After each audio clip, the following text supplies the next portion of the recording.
Madam గతంలో మనం చూసాం రాయలసీమకు చంద్రబాబు ద్రోహం చేస్తున్నాడు, విశాఖపట్నంకు అంటే ఉత్తరాంధ్రకు ద్రోహం చేస్తున్నాడు అని చెప్పి. ఇప్పుడు రాయలసీమ కోసం చంద్రబాబు గారు ఎంత చేశారన్నది కనిపిస్తుంది, విశాఖలో ఏం చేశారు అన్నది కూడా కనిపిస్తుంది. ఇదంతా తీసి పక్కన పెడితే అసలు జగన్మోహన్ రెడ్డి గారు ఇవి ప్రచారం చేశారు కాబట్టి ఆయన ఏం చేశాడు, విశాఖకు ఆయన ఏం చేశాడు, రాయలసీమకు కడపలో స్టీల్ ప్లాంట్ తీసుకొస్తానని ఆయన తీసుకురాలేకపోయాడు, అలాగే పోలవరం పూర్తి చేస్తానని చేయలేకపోయాడు. రీసెంట్గా కూడా చంద్రబాబు గారు పోలవరం బనకచర్ల ప్రాజెక్ట్ని అనౌన్స్ చేస్తే అది అయ్యే పని కాదు అని చెప్పి ఆయన అంటున్నాడు. ఎలా చూడొచ్చు అంటే వాళ్ళు చేయలేని పనులు ఇప్పుడు చంద్రబాబు గారు చేస్తుంటే చూడలేకని ఈ ప్రచారాలు అనుకోవచ్చా? అందులో డౌటా మీకు? అంటే మీరు విశాఖపట్నానికి ఏం చేశాడు? చేద్దాం అనుకున్నాడు, మీరు చేయనివ్వలా. స్టీల్ ప్లాంట్ అమ్మేసి రియల్ ఎస్టేట్ చేద్దాం అనుకున్నాడుగా ఆయన. అంత పెద్ద ప్రాజెక్ట్ని మీరు పాడు చేశారుగా. ఇవాళ స్టీల్ ప్లాంట్ని మళ్ళీ అంటే ఏమనాలి ఉత్పత్తిలోకి తీసుకొచ్చారుగా.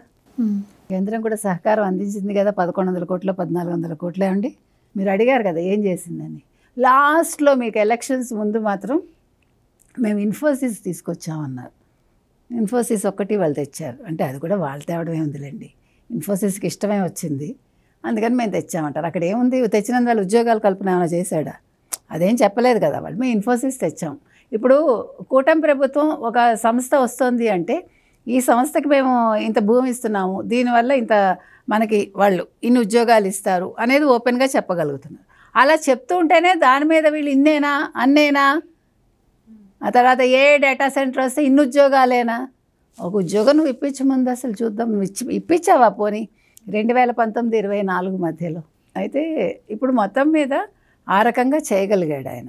తర్వాత మీరు అన్నారు కడపకి ఏం చేశాడని, మీరే అంటున్నారు స్టీల్ ప్లాంట్ తెస్తానన్నాడని. పాపం తెద్దాం అనుకున్నాడు, 2024లో మరి ప్రజలు ఎన్నుకోలేదు, అందుకని అది ప్రజల తప్పు.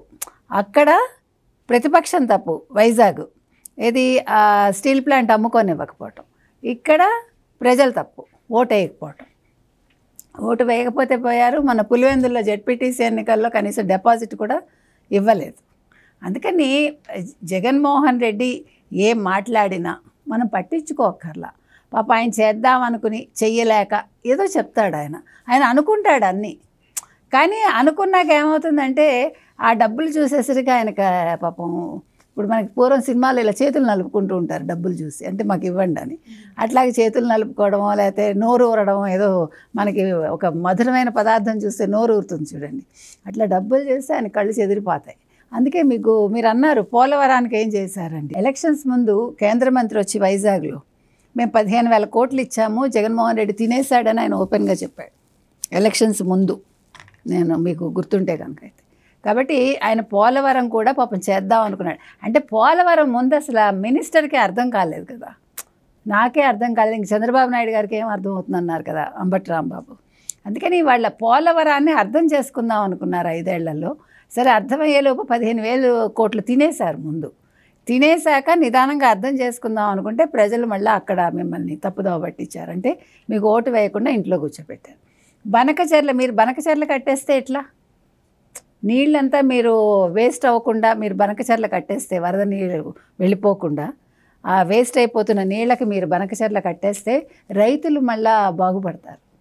ఆంధ్రప్రదేశ్ ప్రజలు ఎవ్వరూ బాగుపడకూడదు. అది జగన్మోహన్ రెడ్డి ఏమనాలి ఆయన ఎయిమ్, అజెండానో ఎయిమో వాటెవర్. అందుకని ఆయన ఏదైనా జరుగుతోందంటే చిచి ఇది చేయకూడదు, ఇది అవ్వదు, దీనివల్ల పని అవ్వదు అంటాడు, లేకపోతే ఇది అయ్యే పని కాదంటాడు, ఇది నా వల్లే కాలేదు ఇంక మీరేం చేస్తారంటాడు. అదే పాపం అంబటి రాంబాబు గారు కూడా అన్నారు. అందుకని జగన్మోహన్ రెడ్డి చెయ్యాలనుకుని చెయ్యలేనివన్నీ, అంతకుముందు చంద్రబాబు నాయుడు గారు అనుకున్నవన్నీ ఇవాళ అమల్లో చూపిస్తున్నారు. 2028-29 నాటికి అమరావతి ఎలా ఉంటుంది, ఆంధ్రప్రదేశ్ ఎలా ఉంటుంది, ప్రజలు ఎలా ఉంటారు, ఎన్ని సంస్థలు వస్తాయి, ఎంత కళకళలాడుతుంది. ఆ రోజు జగన్మోహన్ రెడ్డి మరి ఆంధ్రాలో ఉంటాడు ఆయన. ఆ తర్వాత ఇంకొక పాయింట్ నేను అడిగేది ఏంటంటే జగన్మోహన్ రెడ్డిని, అమరావతిలో మీరు ఒక్క బిల్డింగ్ ఏమైనా కట్టించారా?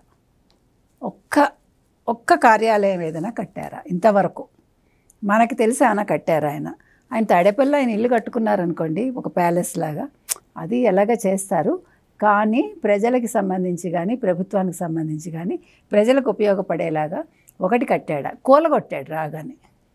ప్రజావేదికను కూలగొట్టాడు. అందుకని ధ్వంసం చేయడంలో ఎక్స్పర్ట్ జగన్మోహన్ రెడ్డి అయితే నిర్మించడంలో పునర్నిర్మించడంలో ఎక్స్పర్ట్ చంద్రబాబు నాయుడు గారు.